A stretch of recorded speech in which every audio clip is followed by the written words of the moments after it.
Grand marionnettiste à la télévision québécoise, Michel Ledoux a participé à plusieurs productions au cours de sa carrière. On peut penser entre autres à Salut Martin et Les Belles Mines. Mais c'est surtout pour la voix et la manipulation de Bibi qu'il restera à jamais gravé dans la mémoire collective des Québécois. Maintenant marionnettiste de Théo à la chaîne Youpa, Michel Ledoux a accepté de participer à Génération Canal Famille.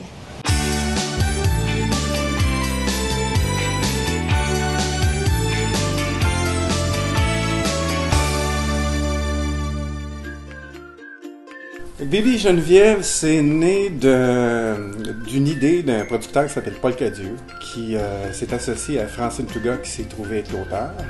Et ils ont créé un concept où ils voulaient un personnage qui soit ni un gars ni une fille. Pour ceux qui se posent la question si Bibi est un gars ou une fille, c'est un no-sex.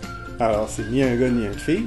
Ils ont demandé une voix d'un personnage qui tournait entre 7 et 11 ans, même si Bibi a 12 000 ans, en fait, il y a autour de 10 ans, mettons.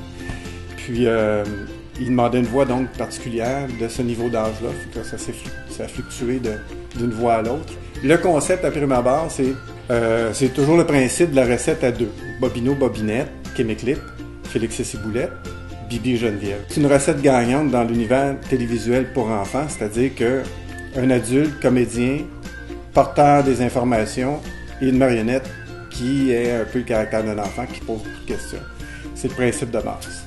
Bibi étant un extraterrestre qui vient faire un stage sur la planète Terre, ça devenait une porte ouverte à tous les thèmes qu'on peut imaginer là, chez un enfant, de questionnement.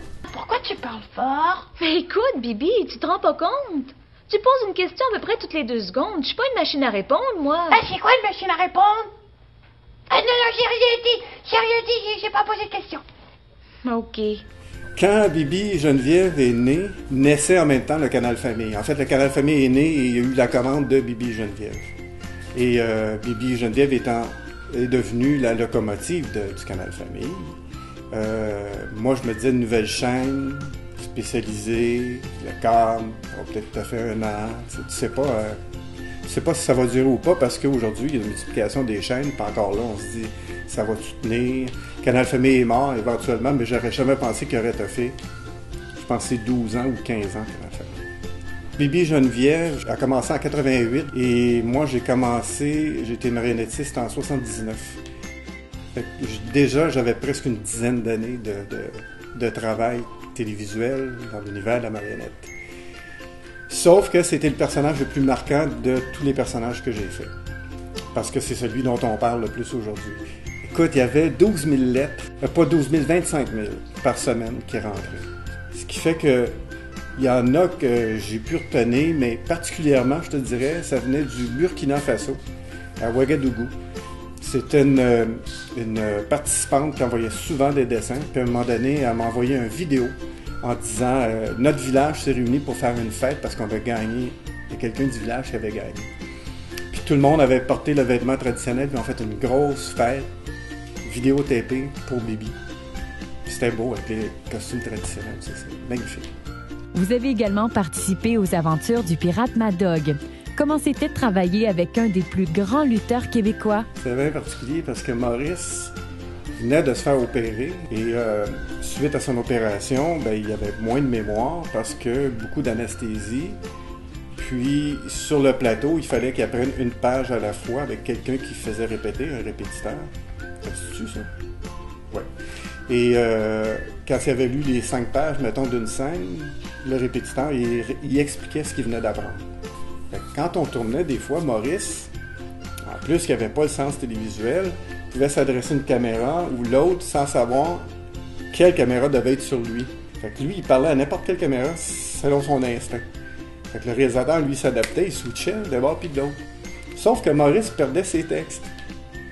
Puis là, quand il cherchait, le réalisateur me disait « récupère ». Fait que là, je récupérais sa réplique en disant « J'imagine, mon bon pirate, que vous vouliez me parler d'un trésor qui était sur le bord de la plage. » Il n'aurait pas enchaîné en disant « Oui, c'est ça, mon piston. » Non, il recommençait. « Ouais, là, il y avait un trésor sur le bord de la plage. » Puis là, on dépassait dans le décompte, ça marchait plus. Il fallait la refaire. C'était long. On a fait 75 épisodes comme ça avec Maurice. qui est très sympathique par exemple. Lorsque vous étiez enfant, quelles émissions vous ont le plus marqué? Ah, Larry Bouldink. Larry Bouldink, c'était top. Ça, c'était la patate en chocolat, là. Je voulais en manger, moi, de la patate en chocolat. Quel projet vous tient occupé aujourd'hui? Je suis danseur. Non. Je suis encore marionnettiste pour une série qui s'appelle Théo. Et Théo pour la chaîne YouPop. Je travaille un petit peu à Radio-Canada sur la ferme de Zénon. Je prête mes mains de temps en temps des personnages. Puis je suis en instance de faire d'autres productions qui devraient commencer cet été.